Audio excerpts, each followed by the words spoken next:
కర్కాటకం వారికి గనక చూసుకున్నట్లయితే మీకు ప్రస్తుతం గురువు రాశిలో ఉంటూ శుక్రుడు వచ్చి చేరుతున్నాడు.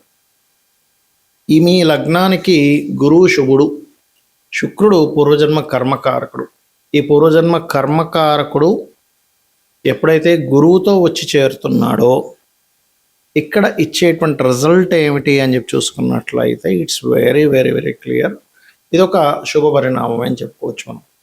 అయితే దీనివల్ల మీకు కలిగే ఫలితాలు, ఏ దేవతారాధన చేయాలి, ఎటువంటి విషయాల పట్ల మీరు జాగ్రత్త వహించాలి అనేటువంటి అంశాలు చెప్తుంది నేనైనప్పటికీ చెప్పిస్తుంది సాక్షాత్ లలిత అమ్మవారిగా భావిస్తూ ఆ లలితాంబిక అమ్మవారి యొక్క అనుగ్రహం మీకు పరిపూర్ణంగా కలగాలని మనస్ఫూర్తిగా కోరుకుంటూ, ఇక్కడ రాశిలో ఎప్పుడైతే 2 శుభగ్రహాలు వచ్చి చేరాయో ఒక రకంగా చెప్పాలంటే లగ్జరీని, కొంతవరకు ప్రశాంతతని, కొంత మార్పుల్ని, ప్రయాణాలని కూడా ఇస్తూ ఉంటుంది. ప్రయాణాలు, మార్పులు కూడా. అయితే వివాహం కోసం ఎప్పటి నుంచో ప్రయత్నం చేస్తున్న మీకు, అంటే కొంతమందికి చూడండి జన్మజాతకంలో 7వ స్థానం బాగోదు, అప్పుడేంటి ఎక్కువ ప్రయత్నం చేయాలి, ఆలస్యం అవుతూ ఉంటుంది, చాలా ఘర్షణ పడుతూ ఉంటారు, ఇటువంటివన్నీ జరుగుతూ ఉంటాయి. అలాగా మీరు ఎప్పుడైతే ఈ 5వ స్థానం మీద గురువు యొక్క దృష్టి, 7వ స్థానం మీద గురువు దృష్టి, భాగ్యం మీద గురువు దృష్టి, శుక్రుడితో కలిసిన గురువు దృష్టి పడుతుందో మీ యొక్క సంతానం పొందాలి అనుకునే విషయంలో సంతానానికి అభివృద్ధి ఉంటుంది. అదేవిధంగా సంతానానికి వివాహ సంబంధించిన విషయాలు ప్రయత్నం చేస్తున్నటువంటివి కూడా కుదురుతాయి. మీరు ఇంకా ఇప్పటికీ వివాహం అవ్వలేదు అనుకునేటువంటి వారికి వివాహ సంబంధాలు కుదిరేటువంటి యోగం డబల్ అవుతుంది చెప్పాలంటే. అదేవిధంగా భాగ్యస్థానంలో ఉండేటువంటి శని మీద ఎప్పుడైతే గురువు యొక్క దృష్టి, శుక్రుడితో కలిసిన గురువు యొక్క దృష్టి ఉందో ఇది ఇచ్చేటువంటి ఫలితాలలో ప్రత్యేకంగా చూసుకున్నట్లయితే ఈ గురు శుక్రులు 9వ భావంలో ఉండే శని మీద ఉన్నందుకు తండ్రి గారికి గతంలో ఏదైనా చిన్న అనారోగ్య సమస్యలు ఉన్నా, అదేవిధంగా బ్యాంక్ సంబంధించినటువంటి లావాదేవీల్లో కొంతమందికి స్ట్రక్ అయిపోతుంటుంది, ఆగిపోతుంటుంది, అటువంటివి ఏవైనా ఉన్నా సరే ఇక్కడ క్లియర్ అవ్వడం అనేటువంటిది చాలా స్పష్టంగా కనబడుతుంది. ఇక మీరు నిత్యము చేయవలసినటువంటి దేవతా ఆరాధన సుబ్రహ్మణ్యేశ్వర స్వామి యొక్క అష్టకం చేసుకోండి. ఇంకోటి ఏంటంటే దశమంలో కుజుడున్నందుకు కొంచెం లగ్నంలో 2 శుభగ్రహాలు ఉన్నా మంచిదే, కానీ దశమంలో కుజుడున్నప్పుడు లీడర్షిప్ క్వాలిటీలు ఇస్తుంది. కానీ ఉద్యోగంలో కొంచెం 21వ తేదీ వరకు కొంత స్ట్రెస్ ఉంటుంది. ధనభావంలో ఉండేటువంటి కేతుగ్రహానికి సంబంధించిన రెమెడీస్ ఎక్కువ చేసుకోండి, తద్వారా మీకు ఇంకా ఫైనాన్షియల్గా గ్రోత్ బాగుంటుంది. కుటుంబ సభ్యులతో ఉండేటువంటి చిన్న మిస్అండర్స్టాండింగ్స్, గొడవలు కూడా తగ్గుతాయి. ఈ గ్రహాల యొక్క కలయిక అనేటువంటిది గోచారంలో జరిగితే ఒక ఫలితము, మీ జన్మజాతకంలో జరిగితే ఒక ఫలితం అండి. ఇప్పుడు ఇదే గురు శుక్రుడు యొక్క విషయం తీసుకుందాం. మీకు జన్మజాతకంలో ఒక్కొక్క స్థానంలో ఉంటే ఒక్కొక్క ఫలితం ఇస్తుంది గురు శుక్రుడికి సంబంధించింది. లగ్నంలో ఉన్నాడు అనుకోండి, మనిషి సాటిస్ఫాక్షన్, విపరీతమైన సాటిస్ఫాక్షన్లో ఉంటాడు మనిషి, అంటే ఉన్న దాంట్లో సంతృప్తిగా బతుకుతాడు గురు శుక్రుడు ఎక్కడున్నా ఫస్ట్. అయితే లగ్నంలో ఉంటే మరింత ఎక్కువ అండి. లగ్నంలో కానీ, పంచమంలో కానీ, భాగ్యంలో కానీ ఉంటే వీరు ఉన్న దాంట్లో 10 రూపాయలు వచ్చినా సాటిస్ఫాక్షన్, 100 రూపాయలు వచ్చినా సాటిస్ఫాక్షన్, 1 కోటి రూపాయలు వచ్చినా సాటిస్ఫాక్షన్. కోట్లు సంపాదించే వ్యక్తి కూడా ఒక్కసారిగా డౌన్ఫాల్ అయిపోయి నెలకి ఒక 15,000, 10,000 రూపాయలు జాబ్ చేస్తారు, అప్పుడు కూడా సాటిస్ఫాక్షనే ఉంటాడు. ఈ గ్రహాల యొక్క కలయిక అంత గొప్పది, గుర్తుపెట్టుకోండి. కానీ ఇదే గురు శుక్రుడు 2వ భావంలో ఉన్నాడు అనుకోండి, వీళ్ళు ఎక్కువగా టీచింగు, ట్రైనింగ్, ఫ్యాషన్ రిలేటెడ్ ఇట్లాంటి వాటిల్లో వీళ్ళు వెతుక్కోవాలి.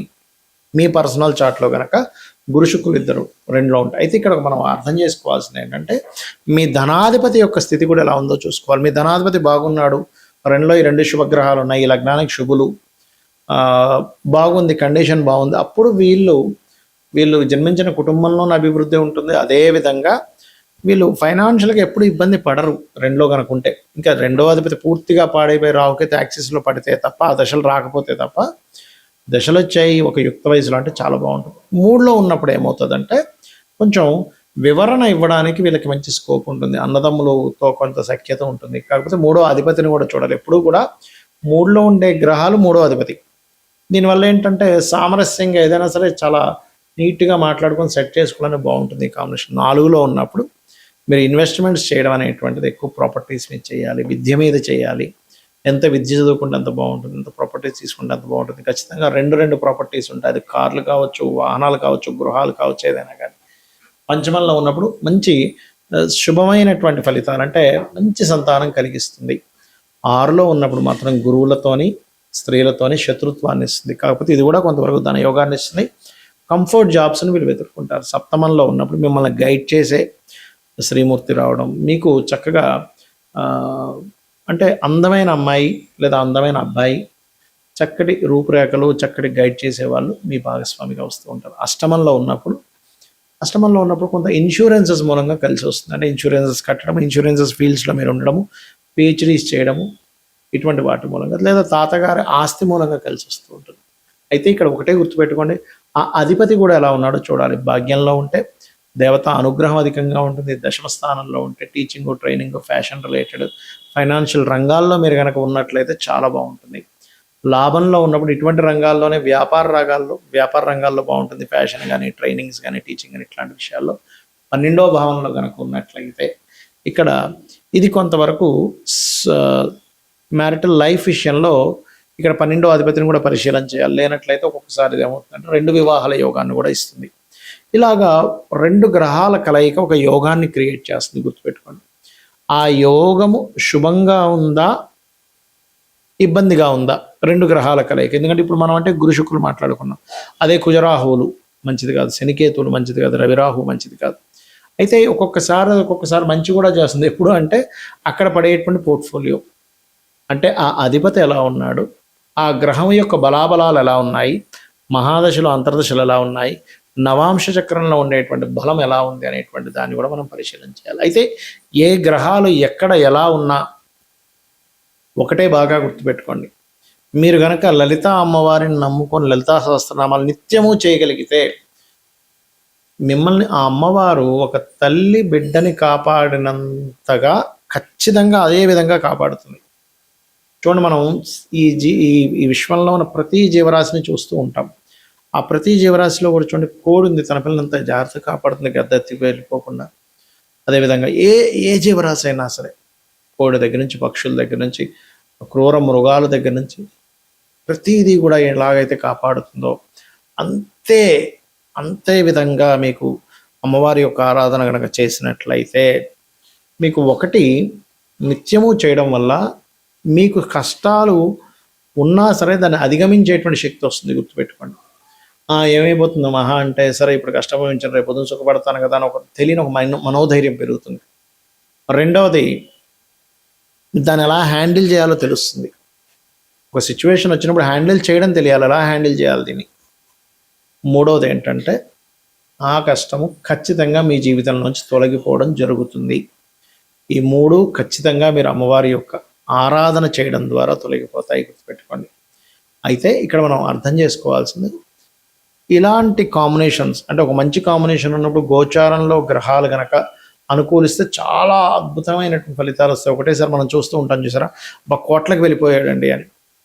అలా కాకుండా బ్యాడ్ కాంబినేషన్స్, ఇందాక మనం చెప్పుకున్నట్టుగా శనికేతువులు కానీ, రవిరాహులు కానీ, కుజశని కానీ, కుజబుధులు కానీ, లేకపోతే కుజరాహు కానీ, చంద్రరాహు కానీ, ఇలాగ శని రాహు కానీ, ఇలా కొన్ని బ్యాడ్ కాంబినేషన్స్ ఉన్నప్పుడు ఆ గోచారంలో ఉండేటువంటి శని కానీ, రాహు కానీ, కేతు కానీ ప్రతికూల ఫలితాలు వచ్చేటప్పుడు మాత్రం మీరు నవగ్రహాల దగ్గర దీపారాధన చేయండి. లేదంటే ఏ పాపగ్రహాల వల్ల కలిసి వచ్చిందో ఆ పాపగ్రహాల దగ్గర దీపారాధన చేసి అప్పుడు లలిత చదువుకోండి. అప్పుడు దాని మూలంగా ఏమవుతుందంటే మీకు ఖచ్చితంగా మీరు ఏదైతే ఇబ్బంది పడుతున్నారో ఆ దోషం తొలగిపోతుంది. అయితే దీంతో పాటు ఎప్పుడు కూడా గుర్తుపెట్టుకోండి, ఇంట్లో ఉండేటువంటి వాస్తు కూడా ఎలా ఉందో చెక్ చేసుకోవాలి. మనకు ఆల్ ఆఫ్ సడన్గా చాలా ఎక్కువ ఇబ్బంది వస్తుంది అంటే నైరుతి పాడైందని అర్థం. ధనపరంగా ధనం అసలు ప్రొడ్యూసే అవ్వట్లేదు అంటే ఆగ్నేయం దోషం అయిందని అర్థం. అంటే ఏం లేదు, పెరగడం లేదా తగ్గడం, అక్కడ పెట్టకూడని వస్తువులు పెట్టడం, నీరు ఎక్కువగా పెట్టడం ఆగ్నేయంలో జరుగుతుంటుంది. అసలు ధనం ఎప్పుడూ నిలబడదండి. ఉత్తరం పాడైంది. ఎప్పుడు రోగాల బారిన పడుతున్నాం, వాయువ్యము లేదా ఉత్తర ఈశాన్యం పాడైంది, ఉత్తర ఈశాన్యం పాడైంది. ఆలోచన విధానం దెబ్బతిన్నది, ఈశాన్యం పాడైంది. సంతానం సరిగ్గా సఖ్యత లేదు, ఈశాన్యం పాడైంది. సమాజంలో సరైనటువంటి ఇది లేదు, తూర్పు పాడైందని అర్థం చేసుకోవాలి. ఇది చేయండి, అన్ని విధాలా మీకు బాగుంటుంది.